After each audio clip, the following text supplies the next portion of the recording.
Donc, il y a au moins un mois, non, je pense qu'il y a un mois, que Joe m'a demandé de prendre la parole ce week-end et je me suis demandé quel sujet serait à la fois intéressant pour vous, mais aussi applicable.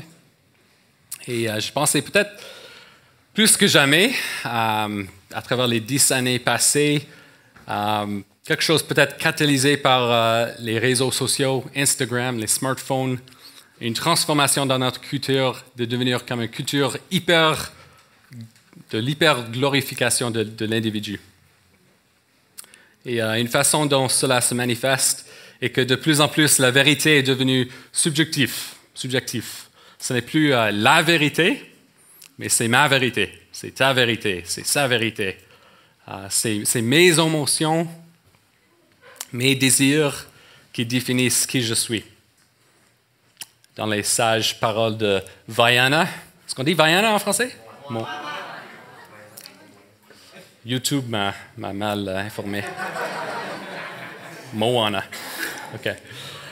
Qu'est-ce que Moana a dit? Elle a dit, n'oublie pas, c'est une petite voix qui veut te guider, et quand elle te dira tout bas de suivre l'étoile des rois, Vaiana, cette petite voix parle pour toi.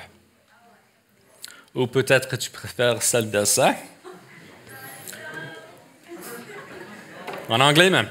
Je veux voir ce que je peux faire de cette magie pleine de mystères, le bien, le mal, je dis tant pis, libéré, délivré, moi voilà, oui, je suis là. Est-ce que c'est évident que j'ai une fille de 4 ans?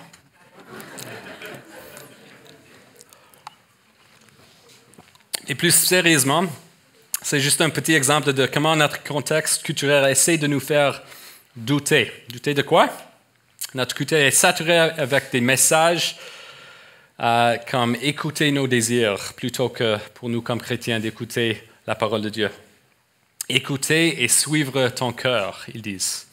Nous sommes confrontés à des questions comme est-ce que l'Évangile est vraiment une bonne nouvelle?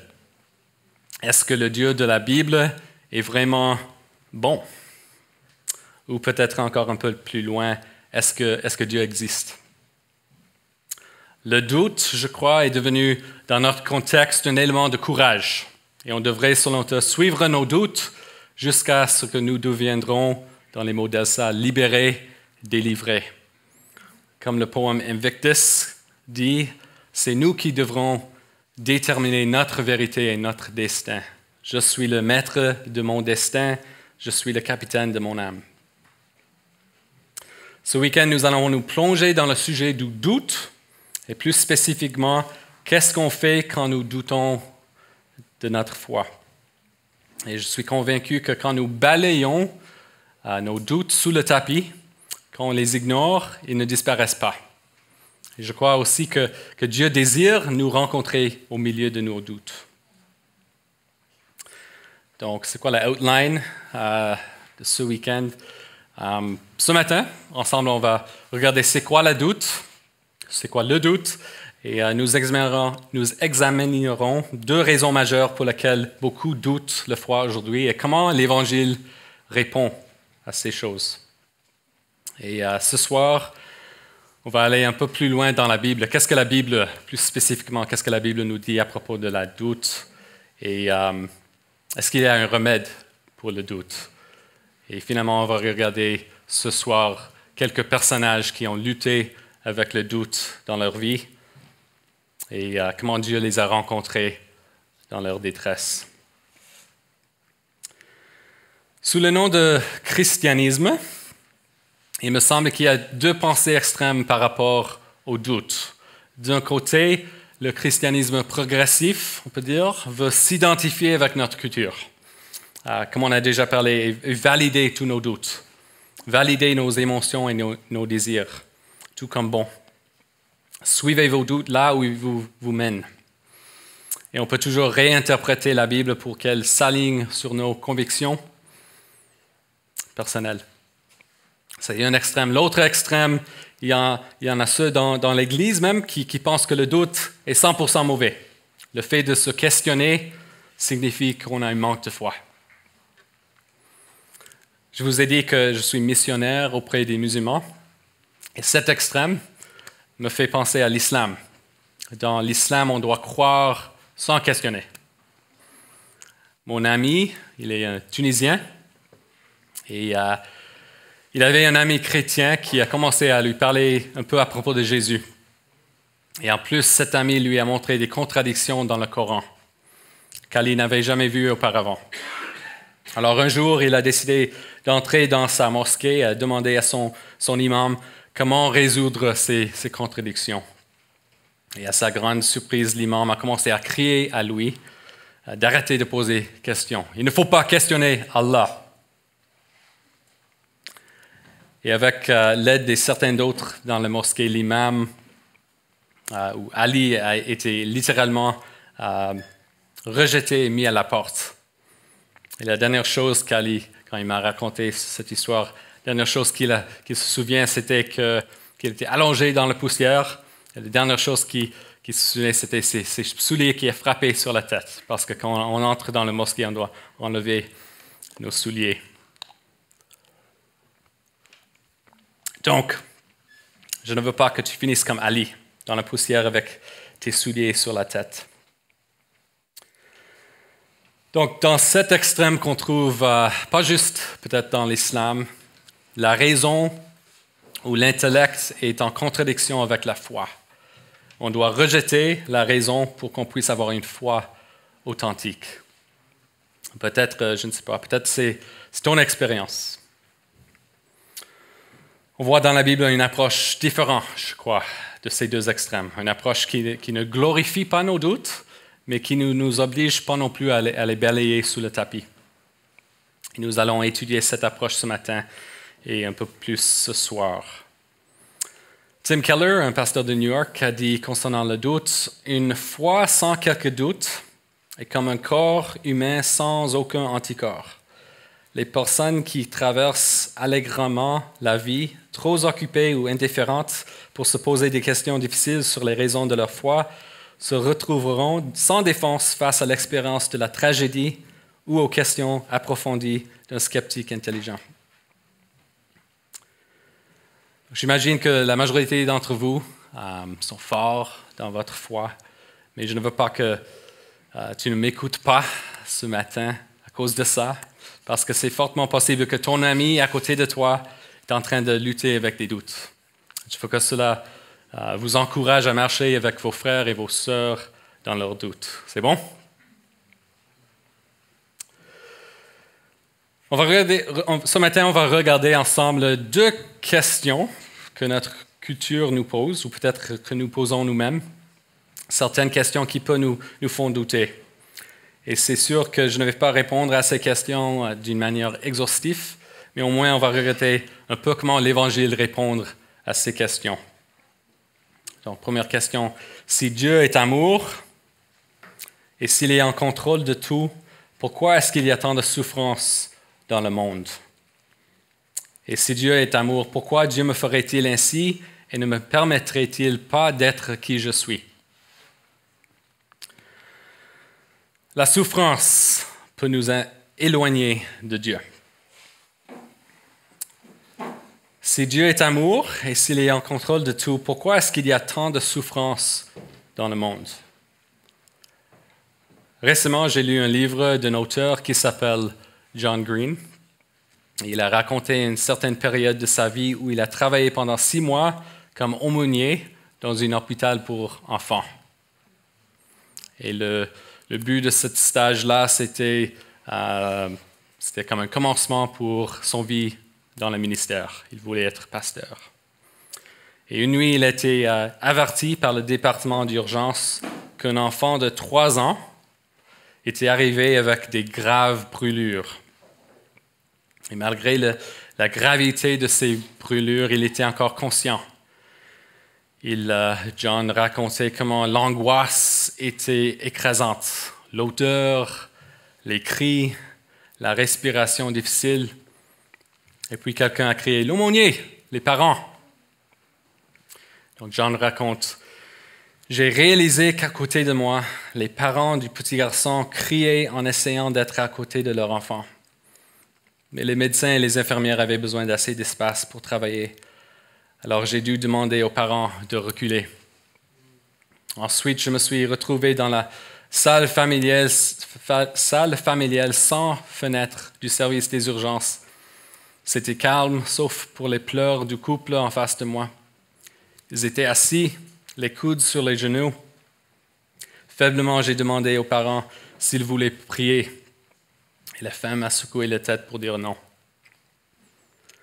Les médecins s'attendaient que l'enfant meure. Et plus tard, lorsque John a vu le médecin au-dessus d'une poubelle dans laquelle elle avait vomi, elle a soupiré pendant un moment, puis elle a dit « Cet enfant va mourir, et je connais ses derniers mots. » Au fil du temps, la foi chrétienne de cet auteur, John, cet aumônier, a disparu à cause de son incapacité de faire face à la souffrance dont il a été témoin cette nuit-là. La souffrance peut nous éloigner de Dieu. Certains d'entre vous souffrent maintenant, peut-être. Et donc, en parlant de la souffrance, mon but n'est pas de vous donner une réponse à la cause de vos souffrances. Le pasteur a dit que la réponse que nous devons donner à l'individu au moment de la souffrance est le silence et l'amour, et d'ouvrir la bouche seulement quand il vous parle. Dans une telle situation, on doit être capable de dire « Je ne sais pas pourquoi Dieu n'agit pas ». Mais en tant que croyant, je pense que c'est important de se souvenir qu'est-ce que la Bible dit à propos de la souffrance. On sait que la souffrance est entrée dans le monde quand Adam et Ève ont rejeté Dieu comme Seigneur et Roi en mangeant le fruit défendu. Mais avant ça, on voit un Dieu qui a créé les cieux et la terre, une terre parfaite. Il a créé l'ordre du chaos, il a créé toutes les créatures, les anges et les hommes, et on voit une terre où la terre et les cieux sont un, ils sont ensemble. Dieu avec sa création, Dieu avec l'homme, ce qui était toujours le but. Mais comme on le sait, cette décision d'Adam et Ève a déchiré le ciel et la terre, séparé Dieu de l'homme. Et ces premiers chapitres de Genèse nous enseignent que cette décision a amené la mort. Avec l'absence de la lumière, on a les ténèbres. Sans la vie, on a la mort. Sans l'ordre, nous avons le chaos. Et donc, quand l'humanité était séparée de Dieu, le bon monde que Dieu a créé était corrompu et la souffrance et la mort est entrée dans le monde. Et l'Évangile, la bonne nouvelle, c'est le plan de Dieu. Depuis la chute, c'était de réconcilier l'humanité avec Dieu, avec lui-même. Quand on lit l'Ancien Testament, on ne lit pas juste des prophéties ou des prophéties de cela, mais on voit des indices que le plan de Dieu était toujours Emmanuel, Dieu avec nous. On a des images de cela dans l'histoire de Moïse sur Mont Sinaï, quand Dieu est venu sur la montagne. On voit un nombre de cette vérité dans le tabernacle et plus tard dans le temple. Mais on le voit vraiment en 3D en Jésus, notre Emmanuel. Colossiens 1:20 dit « Il a voulu par lui réconcilier tout avec lui-même, tant ce qui est sur la terre que ce qui est dans les cieux, en faisant la paix par lui, par le sang de sa croix. » Dieu a pris chair en Jésus et il a plongé dans le monde qu'il a créé. Il a été crucifié pour payer notre pénalité pour nos péchés, afin de nous offrir la vie éternelle, qui est quoi? Une relation restaurée avec Dieu pour toujours.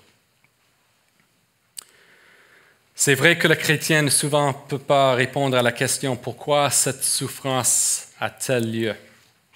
Par contre, si on est tenté de quitter la foi, d'arrêter de croire en Dieu à cause de la question de la souffrance, le problème ne devient pas plus facile.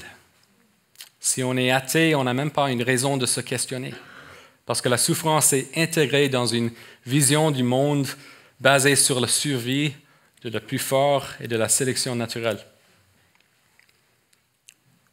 On voit que la souffrance nous donne l'idée qu'il y a quelque chose qui ne va pas dans le monde et que les choses ne sont pas ce qu'elles devraient être. Mais sans Dieu, nous perdons la méchanceté du mal. Mais pour nous qui croyons en l'Évangile, on peut être sûr que la réponse au problème de la souffrance n'est pas parce que Dieu s'en fiche. L'Évangile amène un confort unique car seul le Dieu de la Bible a plongé dans la souffrance que nous vivons. Comme le prophète Ésaïe a dit, le roi de l'univers était méprisé et délaissé par les hommes de douleur, habitué à la souffrance. Il était pareil à celui face auquel on détourne la tête. Nous l'avons méprisé, nous n'avons fait aucun cas de lui. Pourtant, ce sont nos souffrances qu'il a portées, c'est nos douleurs qu'il s'est chargé. L'Évangile amène un confort parce que nous pouvons regarder à l'avenir, quand Dieu unit pour toujours le ciel et la terre en une seule entité, Dieu avec nous pour toujours. L'apôtre Jean écrit en Apocalypse 21, « Il essuiera toute larme de leurs yeux, et la mort ne sera plus. Il n'y aura plus ni deuil, ni cri, ni douleur, car les premières choses ont disparu. Et celui qui était assis sur le trône dit, « Voici, je fais toutes choses nouvelles. » Pour les fans de Lord of the Rings, le Seigneur des Anneaux, comme Sam Gamgee a dit, « Tout ce qui est triste deviendra faux. » Ça, c'est notre glorieux espoir, n'est-ce pas? Donc, en tant que chrétien, c'est important qu'on comprenne on comprenne l'origine de la souffrance et notre avenir. Mais c'est aussi important que nous sachions comme chrétiens, la Bible nous enseigne que nous ne serons pas à l'abri de la souffrance durant notre vie, parce qu'on est chrétien. Jacques dit, « Mes frères, regardez comme un sujet de joie complète les diverses épreuves auxquelles vous pouvez être exposés, sachant que l'épreuve de votre foi produit la patience. Mais il faut que la patience accomplisse parfaitement son œuvre afin que vous soyez parfaits et accomplis sans faillir en rien. »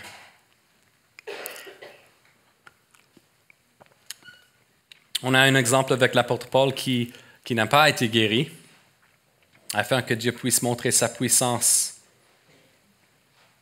comment sa puissance pouvait être rendue parfaite dans sa faiblesse. En plus, Christ lui-même, il a dit, « Si quelqu'un veut venir après moi, il doit renoncer lui-même, qu'il se charge chaque jour de sa croix et qu'il me suive. » Donc, tout cela encore ne répond pas à la question « Pourquoi Dieu n'enlève pas cette souffrance en particulier de ma vie ?» Mais au moins, comme chrétien, on sait que Dieu n'est pas loin de nos souffrances. Dieu utilise nos souffrances et nos faiblesses pour faire grandir notre foi. Dieu peut utiliser nos souffrances pour manifester sa gloire. Et pour tous ceux qui ont accepté l'offre de salut de Jésus, on a une espérance glorieuse dans le nouveau ciel et la nouvelle terre, où tout ce qui est triste deviendra faux. Le doute à travers la souffrance peut nous éloigner de Dieu. Et donc, je pense que c'est vraiment, vraiment important, mes frères et sœurs, qu'on développe, qu'on connaisse une théologie de souffrance. Mais la souffrance aussi, comme le doute, peut nous pousser à Dieu aussi. J'ai commencé avec l'histoire de ce monsieur, l'aumônier, dans l'hôpital. Des décennies plus tard, John a cherché sur Google le nom de ce garçon qui était brûlé. Et il a découvert qu'il était non seulement vivant, mais qu'il était en bonne santé, même s'il avait dû faire face pendant des années aux effets persistants de l'incendie qu'il avait brûlé sa peau cette nuit-là. John a découvert que la souffrance de cette nuit terrible aux urgences a déclenché une série d'événements qui ont finalement conduit cette famille à trouver le confort en Christ. Le jeune homme et sa famille sont aujourd'hui des fervents chrétiens et il encourage John à retourner à Christ. Le New York Times a publié un article de recherche le 23 avril, donc même pas une semaine, peut-être une semaine exacte, qui examinait la santé des ados. Ils ont déterminé que l'adolescence américaine, je crois que c'est la même ici, a subi un changement radical. Il y a 30 ans, les plus graves menaces pour la santé publique des ados étaient la consommation excessive d'alcool, la conduite en état d'ivresse et le tabagisme. Ce qui est intéressant, c'est que ces problèmes ont fortement diminué de nos jours, mais ils sont remplacés par un nouveau problème de santé publique. La montée en flèche des troubles de santé mentale. Et j'imagine que ce n'est pas choquant pour vous, on a tous subi deux ans d'isolement, de confinement. Mais parmi les taux qui montent en flèche pour votre génération, c'est la solitude, la dépression, l'automutilation et même le suicide. Selon l'article dans le New York Times, 1 sur 5 jeunes au secondaire a sérieusement envisagé de se suicider. Dans l'article, ils ont cité un médecin, Dr. Pluhar, et elle a proposé une raison parmi plusieurs pour ces problèmes mentaux. Elle a noté que le défi pour l'adolescence moderne, c'est qu'il y a tant de types d'identité, tant de choix et tant de possibilités par rapport à notre identité, ce qui est devenu accablant. Notre société vous dit que l'idée de deux genres est une construction sociale, qu'il n'y a pas une distinction entre mâle et femelle et qu'on devrait explorer nos désirs sexuels. Mais selon Dr. Pluhar, je ne crois pas qu'elle est chrétienne, le fait de vouloir éliminer ces frontières ne fait qu'augmenter des problèmes de santé mentale. Comment cela se rapporte-t-il aux discussions de doute? Certaines posent la question comme ça. Pourquoi un Dieu d'amour condamnerait-il quelqu'un pour s'être identifié comme LGBTQ alors que c'est Dieu qui l'a fait ainsi? Peut-être que tu peux t'identifier comme l'homme qui a dit « Pourquoi Dieu me ferait-il ainsi et ne me permettrait-il pas d'être qui je suis ?» Pendant des années, j'ai prié pour que Dieu m'enlève cela et me change, mais rien ne s'est produit et rien ne se produira.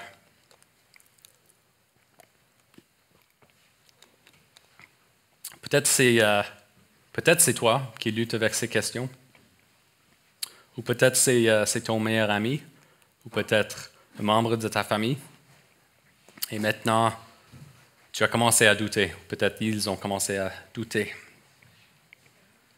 J'aimerais discuter ce sujet en l'encadrant par 3 mensonges que je crois que notre société nous impose. Premier mensonge, je suis né comme ça, donc si Dieu est bon, alors mes désirs sont bons. Certains personnages qui ont grandi dans l'Église ont entendu explicitement ou implicitement que l'attirance pour le même sexe est un choix. Et donc, comment puis-je concilier cela si j'ai une attirance vers le même sexe et je sais que ce n'était pas ma choix? Rachel Gilson, une chrétienne, est l'auteur d'un livre qui s'appelle Born Again This Way, né de nouveau. Comme ça, elle a dit « Certaines personnes déclarent qu'elles savent au moins partiellement pourquoi elles ressentent des attirances envers le même sexe. Pour beaucoup d'entre nous, cependant, notre attirance pour le même sexe est apparue spontanément, tout comme l'attirance pour le sexe opposé pour les autres. Dans les 2 cas, rares sont ceux qui décriraient leur attirance pour le même sexe comme un choix. Si on est d'accord que pour plusieurs qui luttent avec ces désirs, ce n'est pas un choix, est-ce que la Bible nous enseigne que nos désirs innés sont bons? Comme on a déjà discuté à cause de la chute d'Adam et Ève, l'humanité, tout le monde est né avec une nature pécheresse. Le psaume 53 va encore plus loin et dit qu'on est même conçu dans le péché. Et pour chacun de nous, le péché affecte toutes nos facultés, nos paroles, nos pensées et nos désirs, y inclut nos désirs sexuels. Et c'est vrai pour ceux qui ne connaissent pas Jésus, mais même pour nous, comme chrétiens, ceux qui ont cru l'Évangile. Paul écrit en Galates 5, 16, « Marchez selon l'Esprit et vous n'accomplirez pas les désirs de la chair. » Donc même après notre conversion, comme on le sait, on va lutter avec ces désirs corrompus. Tout chrétien va lutter contre les tentations de sa nature pécheresse. Donc selon la Bible, le fait que je suis né avec n'importe quel désir ne veut pas dire que notre désir est bon. Cela nous mène au deuxième mensonge. Nos désirs sexuels définissent qui je suis. Notre société nous enseigne que nos désirs sexuels définissent qui nous sommes. C'est qui je suis. Avant le milieu des années 1800, la sexualité était connue uniquement comme un comportement, pas une identité. Il n'y avait pas un mot pour décrire un individu avec l'attraction de la même sexe ou du même sexe. Mais Sigmund Freud, le psychologue célèbre, et ses contemporains étaient les premiers à introduire des termes pour classifier les personnes par rapport à leur attraction sexuelle. Donc les termes hétérosexuels et homosexuels sont devenus des nouvelles catégories de personnes. Au fil du temps, notre société a cru que les humains sont intrinsèquement bons et donc toutes nos émotions doivent être intrinsèquement bonnes. Avec aucun système de croyances fondamentales, nous avons donc commencé à définir notre existence en fonction de nos désirs. Mais, logiquement, notre vraie identité ne devrait pas être ce que je fais, comme moi je suis un missionnaire, ou comment je suis. En ce moment, je suis content, peut-être demain, pas. Notre vraie identité doit répondre à la question « Qui suis-je » ? Qui je suis. La Bible dit que l'identité de l'humanité est basée sur le fait que nous sommes créés à l'image de Dieu. En Genèse 1. Mais cette image, ou malgré le fait que cette image est déformée par le péché, quand même nos qualités humaines reflètent les attributs de Dieu. Et dans ces premiers chapitres, on voit qu'un aspect fondamental de l'humanité et d'être l'image de Dieu, c'est que Dieu nous a créé l'homme et femme. Et pour nous qui sommes chrétiens, notre identité est non seulement basée sur le fait que nous sommes créés à l'image de Dieu, mais que nous nous identifions avec Christ, l'image parfaite de Dieu. Paul dit en Galates 2:20, « J'ai été crucifié avec Christ et si je vis, ce n'est plus moi qui vis, c'est Christ qui vit en moi. Si je vis maintenant dans la chair, je vis dans la foi au Fils de Dieu qui m'a aimé, qui s'est livré lui-même pour moi. » Pas ce que je fais ou comment je suis, mais qui je suis. C'est cela notre identité. On n'est ni hétérosexuel ou homosexuel, on est un disciple de Christ. Finalement, le mensonge numéro 3, et on va terminer ici pour ce matin. Le sexe fait partie intégrante d'une vie accomplie. Notre société nous dit que l'expérience sexuelle est un droit fondamental. Si nous n'explorons pas et si nous n'agissons pas sur nos désirs sexuels, notre vie ne sera pas remplie, pas satisfaisante. Dans notre société, le sexe, je pense que dans notre société, le sexe est tout et rien à la fois. C'est si spécial, c'est si important qu'on devrait le poursuivre à tout prix, soit physiquement ou sur l'Internet avec la pornographie. Mais au même moment, il n'y a aucune frontière pour le protéger. On est encouragé à satisfaire nos désirs sexuels avec n'importe qui et à n'importe quel moment. Le sexe est devenu un acte aussi ordinaire que manger. C'est tout et rien à la fois. Mais c'est quoi la perspective de la Bible sur le sexe? Premièrement, on voit que ce n'est pas un droit fondamental, mais c'est un cadeau. C'est un cadeau spécial, réservé pour l'homme et femme dans l'engagement du mariage. Mais on se tromperait si on pensait que le but de la vie d'un disciple est de poursuivre l'hétérosexualité. Qu'est-ce que je veux dire? Dès la chute de Genèse 3, tous les désirs sexuels étaient corrompus. Et donc le remède pour les désirs homosexuels n'est pas les désirs hétérosexuels. Je vais répéter. Le remède pour les désirs homosexuels n'est pas les désirs hétérosexuels. On peut également pécher avec nos désirs hétérosexuels comme dans le sexe avant mariage, la pornographie ou l'adultère. Donc le remède pour les désirs corrompus est une vie abandonnée à Christ.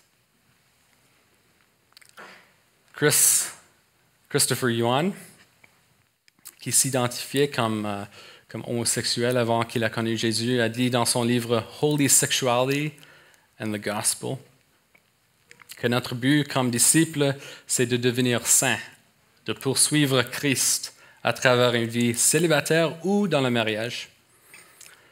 Christopher a réalisé en lisant les Écritures que l'appel de Christ est de suivre en renonçant soi-même, en se chargeant chaque jour de sa croix.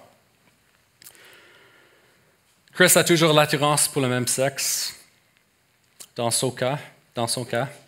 Et Dieu, dans sa sagesse, n'a pas enlevé ses désirs, et donc il a décidé que Dieu l'appelle à une vie célibataire. Il a réalisé que le but de sa vie n'est pas qu'il devienne hétérosexuel, mais qu'il devienne comme Christ. Jackie Hill Perry est une femme qui s'identifiait comme lesbienne avant qu'elle connaisse Jésus. Et elle a dit que notre sexualité n'est pas notre âme, le mariage n'est pas le paradis et le célibat n'est pas l'enfer. Notre sexualité n'est pas notre âme, le mariage n'est pas le paradis et le célibat n'est pas l'enfer. Un de mes amis proches s'appelle David. Et pour nos enfants, il s'appelle Oncle David. Il a environ 60 ans. Et depuis sa jeunesse, il était attiré par les personnes du même sexe. On a parlé ensemble plusieurs fois à propos de cela. Et qu'est-ce qu'elle dit? Il dit, Greg, Dieu n'a pas enlevé ses désirs de ma vie. C'est clair que Dieu, à travers sa parole, ne veut pas que j'agisse sur ses désirs. Et donc, il veut que je reste célibataire. Mais c'est correct. Christ est mon trésor. Lui est mon désir ultime. Je ne manque de rien. David est un modèle pour moi, même pour nos enfants, parce qu'il modèle sa vie à travers Christ. Et il peut dire avec Paul que la grâce de Dieu est suffisante pour lui. Dieu a dit, « Ma grâce te suffit, car ma puissance s'accomplit dans la faiblesse. » Et Paul dit, « Je me glorifiais donc bien plus volontiers de mes faiblesses, afin que la puissance de Christ repose sur moi. » Notre société est à la recherche de son identité. On a vu comment, de plus en plus, cette recherche, qui selon notre culture a une possibilité infinie d'options, comment ça nous amène dans la confusion. Notre société nous promet que cette recherche va nous amener la paix, la vie abondante, le bonheur. Mais on voit qu'il y a tant de jeunes aujourd'hui qui sont perdus avec toutes ces options, qui sont à la fin de la journée les désirs et pas une identité. Ils ne trouvent pas leur identité et souvent ils terminent dans la dépression et parfois pire que ça. Jean 10 dit, « Le voleur ne vient que pour dérober, égorger et détruire. Moi, je suis venu afin que les brebis aient la vie et qu'elles soient dans l'abondance. » Jésus nous invite à trouver notre identité en lui. Bon, ce matin, on a discuté des sujets lourds. Le doute par rapport à la question, est-ce que Dieu est vraiment bon? Est-ce que Dieu est un Dieu d'amour? Je crois que si on est honnête, on a tous douté, une fois ou l'autre. Peut-être pour certains d'entre vous, ce dont nous avons parlé ce matin vous fait douter. Peut-être c'est un sujet complètement différent. Ce soir, nous allons explorer un peu plus profondément qu'est-ce que la Bible dit à propos du doute. Nous allons explorer si tous les aspects de la doute ou du doute sont mauvais. En plus, nous allons regarder certains personnages dans la Bible, leurs expériences et comment Dieu les a rencontrés dans leurs doutes.